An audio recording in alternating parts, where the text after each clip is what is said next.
C'est important. Le bulletin de vote, c'est pas rien, hein. C'est pas rien. On est en démocratie, c'est pas rien. On s'est battu pour avoir cette démocratie. Enfin, nos aïeux se sont battus pour avoir cette démocratie. Exerçons-la. Exerçons-la et votons dimanche.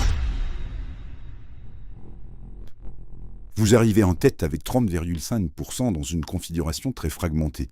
Comment analysez-vous ce résultat et comment comptez-vous transformer cette avance en dynamique de victoire au second tour ? Bonjour, tout d'abord. Pour commencer, je voudrais évidemment remercier les électeurs et les électrices qui ont porté leur voix le 15 mars sur la liste Païta J'y crois que j'ai l'honneur de conduire, qui est une véritable équipe.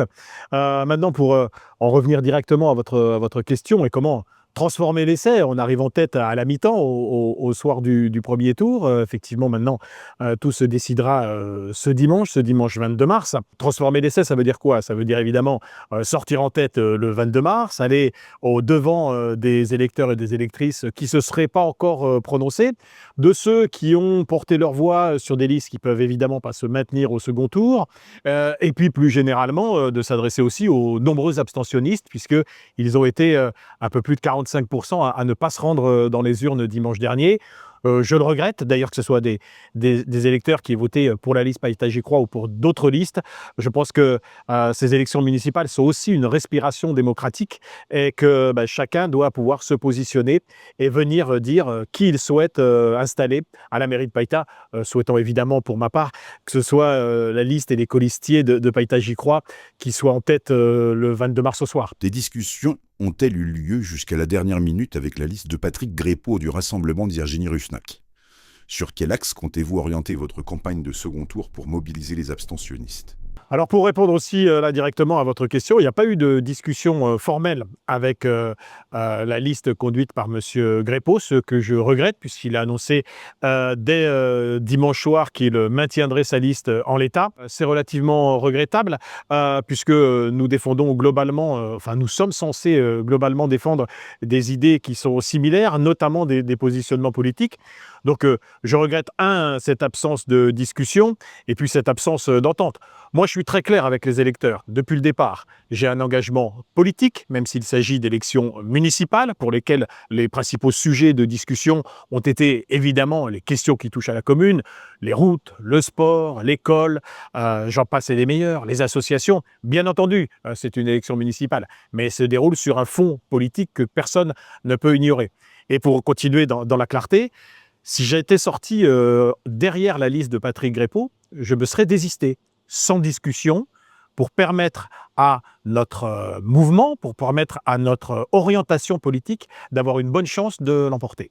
Pour ce qui est des abstentionnistes, évidemment, c'est le boulot, je dirais, de toute cette semaine, comme je disais dans la première question, c'est-à-dire d'aller à leur rencontre, de les contacter pour leur dire que c'est important d'aller voter. Nous l'avions dit avant le premier tour, c'est important. Le bulletin de vote, c'est pas rien, hein. C'est pas rien. On est en démocratie, c'est pas rien. On s'est battu pour avoir cette démocratie. Enfin, nos aïeux se sont battus pour avoir cette démocratie. Exerçons-la et votons dimanche. Quels sont, selon vous, les 2 ou 3 sujets concrets qui feront basculer l'élection à Païta dimanche prochain ? Alors, il y a évidemment les sujets concrets, j'y reviendrai dans un instant. Pour revenir à ce que je disais précédemment, il y a malgré tout ce fond politique aujourd'hui sur cette élection municipale de Païta pour ce second tour. Aujourd'hui, on en connaît la donne. Il y aura 4 listes qui seront présentes au second tour. La nôtre, celle de Païta J'y crois, celle de M. Toucoumouli, celle de Mme Gaïa Alozio et celle de M. Grépot. Aujourd'hui, je pense et je crois vraiment que le vote doit être utile. Et quand je dis le vote utile, je rappelle que Païta est une commune non indépendantiste. Païta est une commune loyaliste. Elle l'a prouvé au cours de tous les scrutins récents, que ce soit les élections législatives, que ce soit les référendums, que ce soit les dernières élections municipales. Il n'y a aucune raison que ça change. Les électeurs de Païta sont majoritairement loyalistes. Donc moi, j'appelle les uns et les autres, ceux qui ont porté leur voix sur des listes qui ne sont pas au second tour, ceux qui ont porté aussi les voix sur certaines petites listes qui ont choisi, ce que je regrette, de pouvoir se maintenir, de faire le bon choix et de voter utile au second tour. Pour ce qui est de la question sur le fond d'une élection municipale, je ne reviens évidemment pas sur le programme qu'on a présenté et que nous avons présenté avec les colistières et les colistiers depuis plusieurs mois maintenant aux administrés de Païta. Nous voulons une commune de Païta qui continue à être plus sûre, qui continue à être attractive, qui continue à pouvoir donner les moyens à ces jeunes, à ces associations de pouvoir se développer, avoir des activités, travailler avec la municipalité. Donc Païta, une ville sûre, Païta, une ville où la qualité de vie est défendue, Païta, où les associations sont respectées, où la jeunesse, mais aussi où nos aînés sont pris en considération, Païta, où il est possible de se divertir, de travailler, conserver cette attractivité pour les entreprises.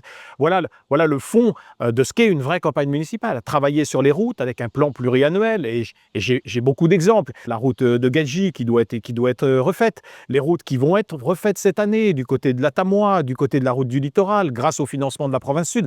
Enfin, tout ce qui fait le cœur d'une élection municipale. Et puis, l'engagement que j'ai pris, puisque je ne prends pas que des engagements à la légère, comme certains essaient de le faire croire. Moi, je serai un maire à plein temps. Je serai un maire à Païta, matin, midi et soir, du lundi au dimanche, 7 jours sur 7, 365 jours par an, contrairement à certains. Le maintien de la liste de Patrick Grépau, soutenu par le Rassemblement de Virginie Rujnac, pose la question des équilibres du second tour.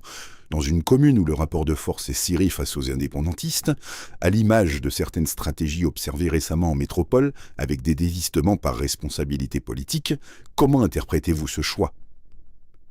Alors vous savez, vous me parlez du soutien de cette liste par le Rassemblement. Indéniablement, il y a eu et il y a toujours une partie de ce rassemblement dont vous parlez qui soutiendrait la démarche de M. Grépau et de ses colistiers. Je note également que les figures du rassemblement de Païta m'ont apporté leur soutien. Je pense à M.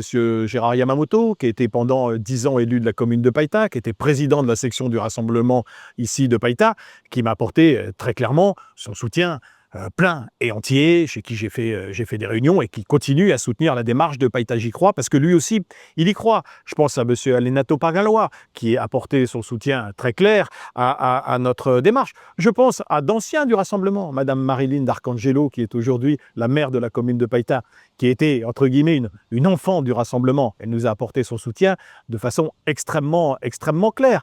Et j'en pense à tant d'autres qui ne font pas forcément entendre leur voix, sans doute par discrétion, et qui nous soutiennent. C'est pour ça que je pense que la démarche dont vous parlez est un peu une démarche personnelle, un peu une aventure personnelle, et aujourd'hui qui a perdu un peu le sens de la responsabilité. Dimanche dernier, près d'un électeur sur 2 n'a pas été voté. Qu'est-ce que vous auriez envie de leur dire ? Alors si je m'adresse aux électeurs, électrices, aux 46% d'électeurs et électrices de Païta qui ne se sont pas rendus dans les urnes dimanche dernier. Si je m'adresse à eux, c'est pour leur dire que c'est important de voter. Pour voter, effectivement, c'est un droit que nous confère la République, et Dieu sait si je suis attaché à la République française. C'est aussi un devoir. C'est aussi un devoir, et je crois que cette notion-là, il ne faut pas la perdre de vue. Et puis, c'est aussi un pouvoir.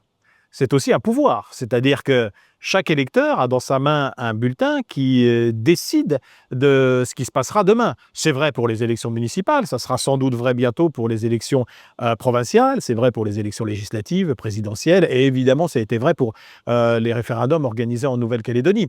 Donc j'ai envie de leur dire, vous avez un pouvoir, vous avez le pouvoir. Le pouvoir, c'est vous qui l'avez. C'est pas aujourd'hui, c'est pas les élus, ils sont pas encore élus.